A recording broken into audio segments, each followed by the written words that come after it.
Good morning. Sorry, I am 5 minutes earlier today. So, as usual, if you're watching and recording, you're welcome to fast forward or stay with us through our hellos.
Good morning, Mary.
Good morning, Gina.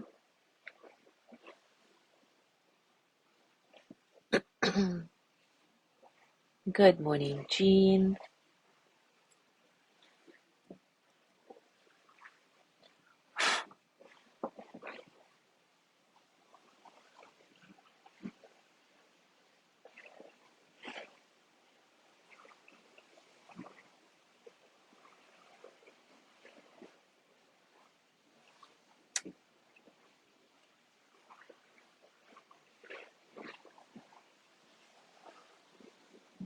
Good morning, Leo and Yanni.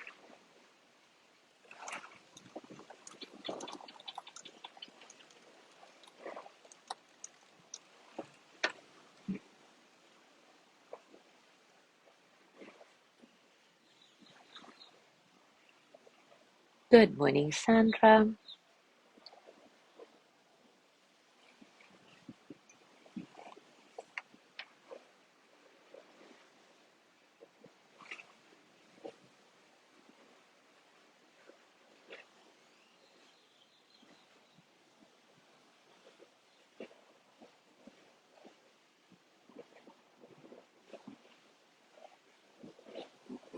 Good morning, Ari.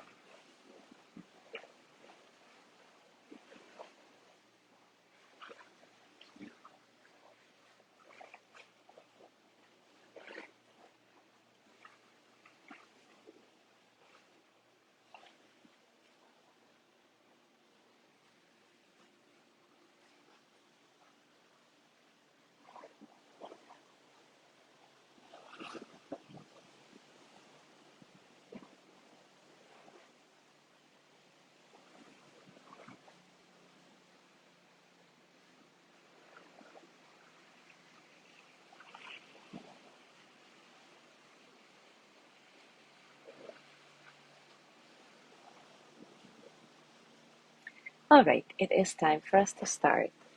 And today we will start exploring a new category of emotional experiences that Brené Brown calls places we go to when we're hurting.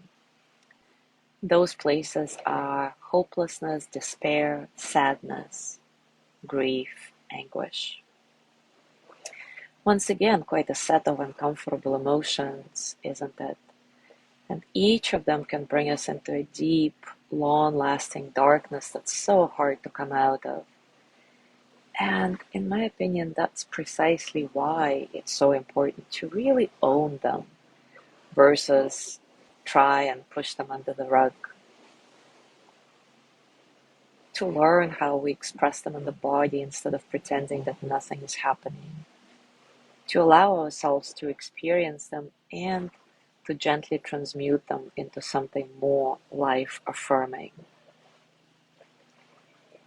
So today let's start on this by looking at hope, hopelessness, and despair. Brené Brown says, we need hope like we need air. To live without hope is to risk suffocating on hopelessness and despair.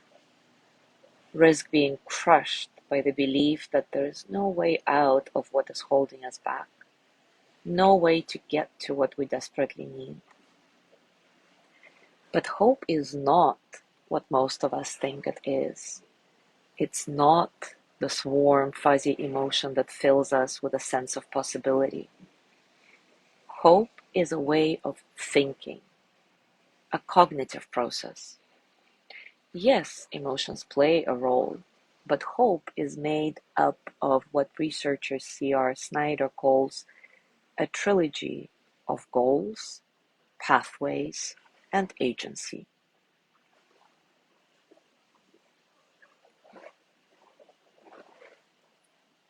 What does this mean exactly?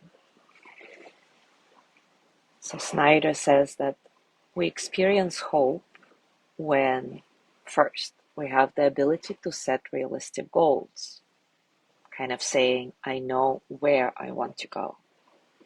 Second, we're able to figure out how to achieve those goals, including the ability to stay flexible and develop alternative pathways.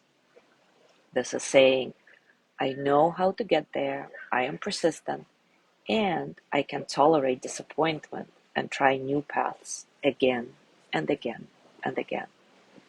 And third, we have agency. In other words, we believe in ourselves. I can do this.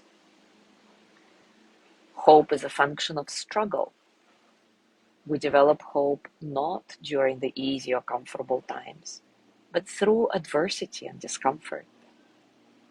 Ideally, of course, we'll learn the habit of hope from our parents. Children with high levels of hopefulness have experience with adversity. They're not shielded from it. They have been given the opportunity to struggle, and in doing that, they'll learn how to believe in themselves and their abilities. And the good news is that even if you didn't learn hope from your parents, from your environment as a child, you're still given many chances to do it as an adult throughout your entire life. It's just a matter of our outlook. We all fear pain and struggle, but they are often necessary for growth, and more importantly, they don't present the level of danger that hopelessness and despair bring to us. Hopelessness and despair are very much interconnected, and often the words are used interchangeably, but there is a difference.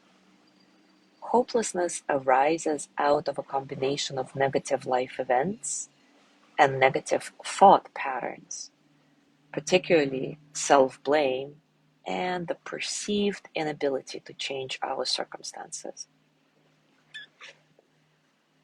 Despair, on the other hand, is a sense of hopelessness about our entire life and future. So when extreme hopelessness seeps into all the corners of our lives and combines with extreme sadness, we feel this despair. These two emotional experiences are very serious. In more than 30 years of research, Aaron Beck and his colleagues have established that experiences of hopelessness are strongly and specifically related to suicidality. So it is important to learn hope. So how do we cultivate it? How do we cultivate hope? Of course, we can get really intentional about setting goals, thinking through different ways, pathways to achieve them, and developing a strong belief in ourselves and what we can accomplish. That's easier said than done, though, right? And this is where the research on resilience steps in. Martin Seligman talks about the 3 Ps of cultivating resilience: personalization, permanence, and pervasiveness. So let me elaborate on these 3 Ps through a short practice we will do together now. Take a comfortable position, and as always, take a few moments to settle in.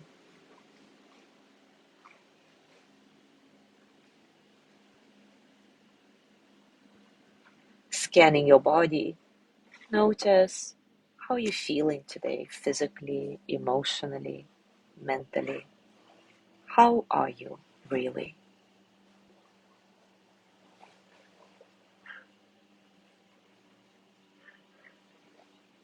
Allow your breath to flow through your body freely. Don't try to control it. Observe how the breath flows in and out, and what happens as you inhale and as you exhale.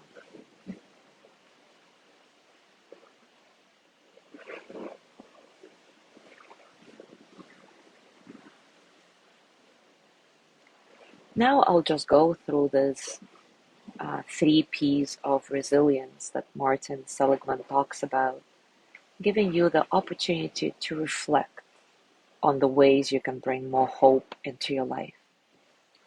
And I sincerely hope that you are not experiencing a strong sense of despair right now. But if you do, it's okay. But this reflection may not be enough in this case. If you do experience extreme hopelessness or despair, do consider getting skilled support, whether it's from a therapist or coach. Anyway, let's go through the 3 Ps now. The first P is personalization. When we experience despair and hopelessness, we often believe that we are the problem and forget to think about the larger issues, the larger context. So if that's the case, remind yourself that self-blame and criticism don't lead to increased hope. In fact, they're quicksand. Realizing that outside factors play a role in our struggles gives us a different lens on our experience. So for a moment, reflect. Are you really in total control of your life at all times? What would it feel like to let go of this need to control everything and allow life to flow through you as is?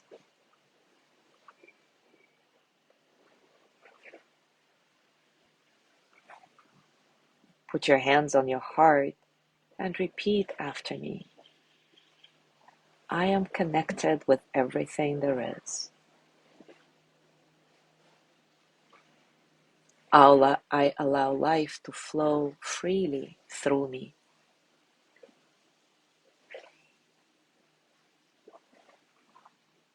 I am willing to let go of self-blame and look at a larger context.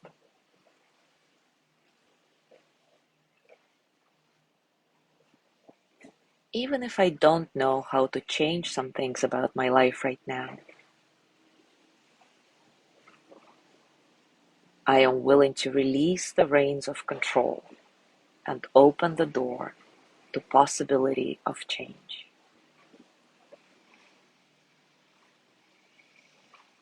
I love and accept myself just the way I am. Take a breath in and out, letting that go. And we'll go into the second P, which stands for permanence. Thinking that our struggles will never end is kind of built into the experience of despair and hopelessness. So now take a moment to reflect on the temporary nature of everything in this life.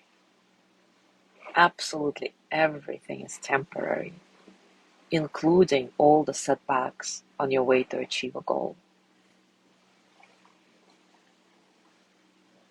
Brené Brown suggests developing the habit of asking yourself, okay, I'm really scared, worried, overwhelmed, stressed about what's happening right now.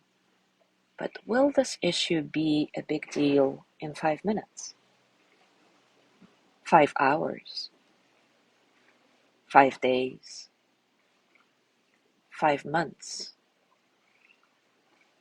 5 years? When you go through this inquiry, you are effectively pulling the plug on your fear brain, and don't let it run the show. Instead, you're allowing your thinking brain to come back online and remind you that this too shall pass.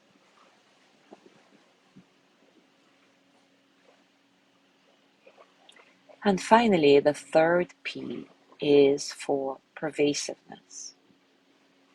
Very often, when we're struggling, we fall into this trap of believing that whatever we are up against has somehow stained and changed every single thing in our life, and there is nothing good that's left. Is it really true though? Again, remind yourself that there is a larger context. See if you can notice all the good things that are happening in your life alongside all this negativity. There must be some. And if you cannot find any, which of course can happen sometimes when we get this tunnel vision because of serious worry, stress, despair, then remind yourself that life happens not in the past, not in the future. It happens moment by moment by moment. It happens right now. And right now, in this moment, you are okay just because you're breathing, just because you are you. So put your hands on your heart once again and repeat after me. I am here. I am breathing. My mind is working. My heart is beating. So in this very moment, I am okay. Right here, right now, all is well in my world.